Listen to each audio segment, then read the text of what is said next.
BSc Physics class.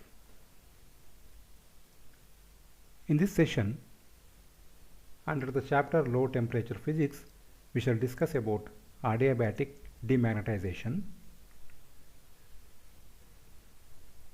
Adiabatic demagnetization is a very powerful method of producing low temperatures. It was suggested independently by Debye in 1926 and by Guyaquet in 1927. Adiabatic demagnetization process is also known as magnetoelectric effect, in which the temperature of the magnetic material changes. The method of adiabatic demagnetization has been used to obtain extremely low temperatures. When a magnetic material is magnetized, it gets heated, and this heat is removed, and then the magnetic material is suddenly demagnetized. What happens when a magnetic material is magnetized? Due to the flux change in the magnetic material,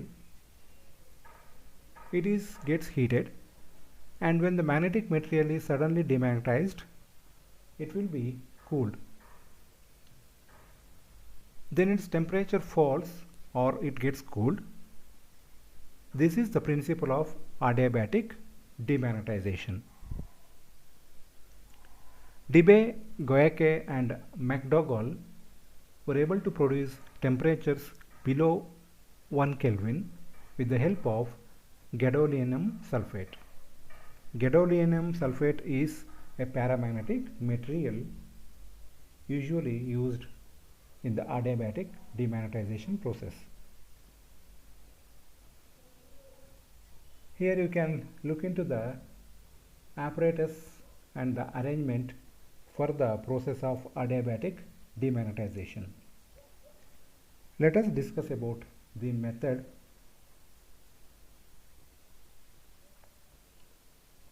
The paramagnetic specimen, that is the salt of gadolinium sulfate, is taken in the form of a compressed powder. So here it is taken in the form of a compressed powder. The specimen is placed in a vessel A. It is usually suspended in the vessel A, which is surrounded by liquid helium taken in the Dewar flask B. The flask B is surrounded by liquid hydrogen contained in Dewar flask C. This is in turn surrounded by liquid air contained in the Dewar flask D. The entire arrangement is placed between the pole pieces N and S of a very strong electromagnet. A magnetic field of order of 30,000 Gauss is applied.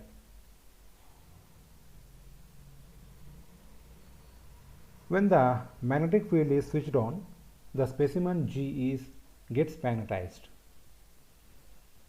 The heat due to magnetization is removed by first introducing hydrogen gas into A, then pumping it off with a high vacuum pump so that the specimen is thermally isolated.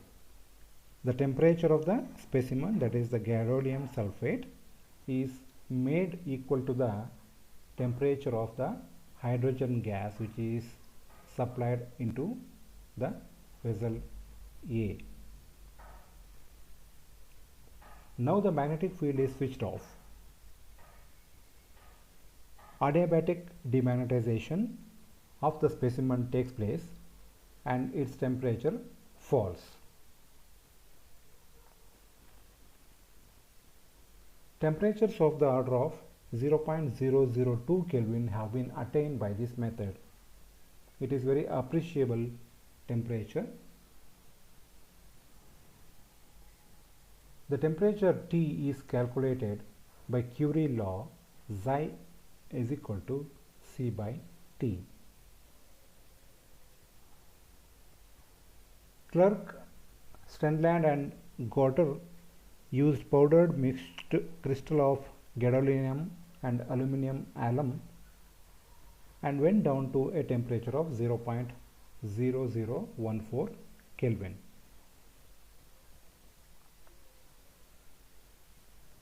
Now let us move on to the theory of adiabatic demagnetization.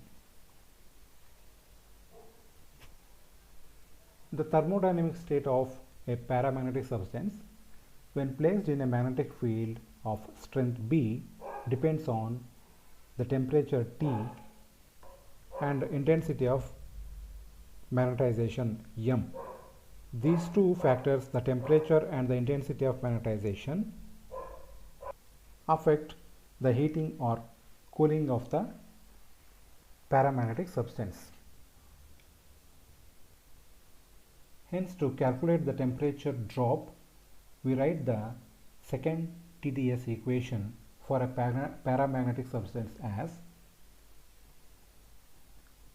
TdS is equal to Cb dt plus T into dou m by dou T with constant B, that is the magnetic field strength is kept constant with respect to dB, that is equal to dt is equal to minus T by Cb into dou m by dou T into dB. This gives the fall in temperature of the specimen due to the magnetoelectric effect or adiabatic demagnetization.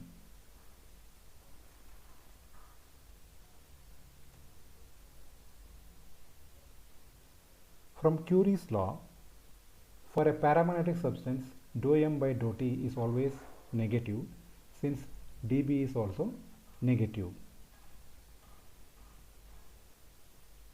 We calculate dm by dt using Curie's law, that is m is equal to k into v into b divided by t. Dou m by dou T is equal to minus kvb by T square.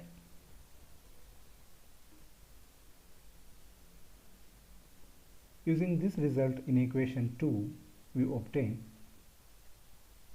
T dt is equal to kV by Cb into B into dB.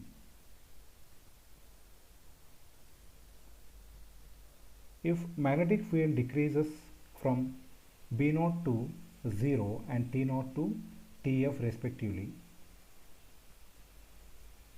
denote initial and final temperatures. T0 and Tf denote the initial and final temperatures.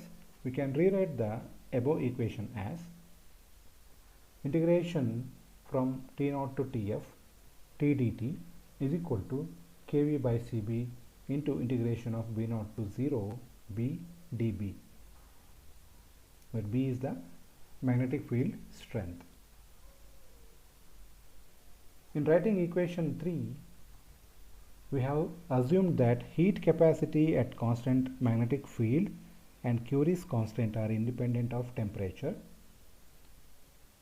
The integrals in equation 3 can now be readily evaluated to obtain Tf square minus T0 square is equal to minus kV by Cb into B0 square. Or it can also be written as Tf minus T0 is equal to delta T, that is equal to minus kV by 2 Cb into T average into B0 square. So this is the important expression in the theory of adiabatic demagnetization. So where T average is equal to Tf plus T0 divided by 2, that is the average temperature of the specimen.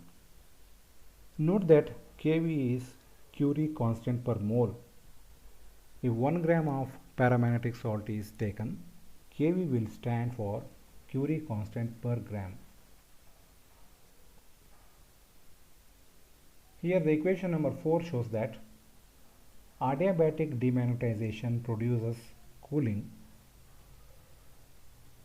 The fall in temperature would be more if the initial field is high and the initial temperature is low. At very low temperatures, the drop is very steep since Cb tends to 0 as the temperature T tends to 0. Some disadvantages are also there in this process of adiabatic demagnetization. Those are, it is a one-shot experiment with the temperature changing continuously, so that steady state experiments are difficult. The cooling capacity is small and one cannot cool any large sized material. So there is a restriction. It is not a portable experimental setup and a very large amount of material cannot be used. One cannot perform experiments which require the absence of magnetic field. A very strong magnetic field of order of 30,000 Gauss is